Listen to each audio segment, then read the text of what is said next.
জামায়াত ইসলামীর কাছে আহ্বান রাখবো, ভণ্ডামি বাদ দেন। আপনারা ভণ্ডামি বাদ দিয়ে অন্তরে কি আছে একটু খুলে বলেন। বাংলাদেশে জামাত একটা বাইট দেওয়ার চেষ্টা করতেছে যে তারা খুব সংস্কারের পক্ষে, কিন্তু বিএনপি খারাপ হলেও একদিকে ভালো যে তারা যে সংস্কারের বিপক্ষে এটা জনগণের সামনে সরাসরি বলে। আর জামায়াত হলো এমন যে মনে ওরা সংস্কারের বিপক্ষে, মুখে তারা বলে সংস্কারের পক্ষে। বক্তব্যটা অনেক দীর্ঘ। জামাত ভণ্ডামি করে, ভণ্ডের দল, এদেরকে আহ্বান করা হয়েছে যে আপনারা ভণ্ডামি বাদ দিয়া অন্তরে যেটা আছেন এটা মুখ দিয়ে বের করেন। তাও কে বলছে? 3 দিন আগ পর্যন্ত জামাতের একনিষ্ঠ শুভাকাঙ্ক্ষী বা জামাতের খুবই ঘনিষ্ঠ মিত্র হিসাবে বা জুলাই আগস্ট অভ্যুত্থানে মেটিকুলাস ডিজাইন হোক আর যেটাই হোক, এটার পিছনে এই সমন্বয়কদেরকে যারা সেফটি দিয়েছেন, যারা রোডম্যাপ দিয়েছেন, যারা গ্রোমিং করেছেন, নেতৃত্বের জায়গায় আইনা সরকার পতনের পরেও বিভিন্ন দাবিতে যাদের পিঠে ভর করে এনসিপি দাঁড়াইছিল, এটা হচ্ছে জামাত। আর এটার রেজাল্ট কি? ছাত্রদের পিঠে এখন আর এনসিপি নাই। 4টা জাতীয় ইউনিভার্সিটি নির্বাচন হয়েছে, ঢাকা বিশ্ববিদ্যালয় থেকে শুরু করে স্বতন্ত্র প্রতিষ্ঠান থেকে জাতীয় না, স্বতন্ত্র শিক্ষা প্রতিষ্ঠানগুলো, একটা তো দেখেন এনসিপির কোন অস্তিত্ব নাই। এখন আজকে যে নাসিরউদ্দিন পাটোয়ারি তিনি যে বক্তব্যগুলো দিচ্ছেন, ইভেন আজকে তার এই বক্তব্যের মধ্যে আবার বিএনপির প্রশংসা শুনলাম। মানে বিএনপি অন্তরে যেটা থাকে এটা মুখে বলে দেয়।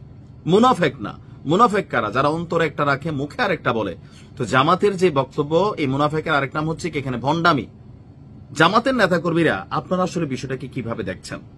কেন এনসিপির সাথে আসলে জামাতের বিভাজন তৈরি হইল, এটা একটু বোঝার দরকার আছে। বিভাজনটার যাত্রা শুরু হয়েছে জুলাই সনদ স্বাক্ষরকে কেন্দ্র করে।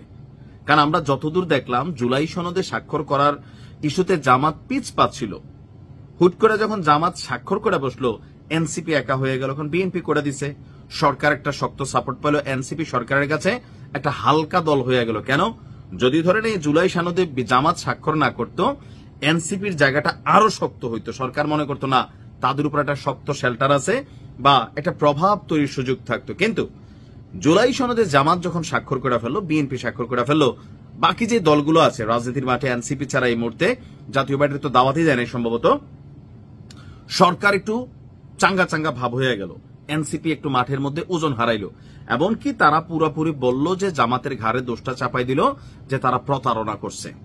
এমনকি সংস্কার ইস্যুতে যেখানে আমরা প্রতিদিন দেখি জামাত সংস্কার নিয়ে কথা বলতে বলতে মুখে ফেনা তুলা ফালাই দেয়, এখন এই যে এনসিপি নাসিরউদ্দিন পাটোয়ারি যে অভিযোগ করছে যে জামাতের আমির থেকে শুরু করে যারা দিনরাত্র ইসলামের আইন এই বিভিন্ন বক্তব্য দিচ্ছেন, সংস্কার চাচ্ছেন, দেশকে এইদিকে চাচ্ছেন, ওইদিকে তো আপনারা আসলে অন্তরে অন্তরে অন্য কিছু করছেন।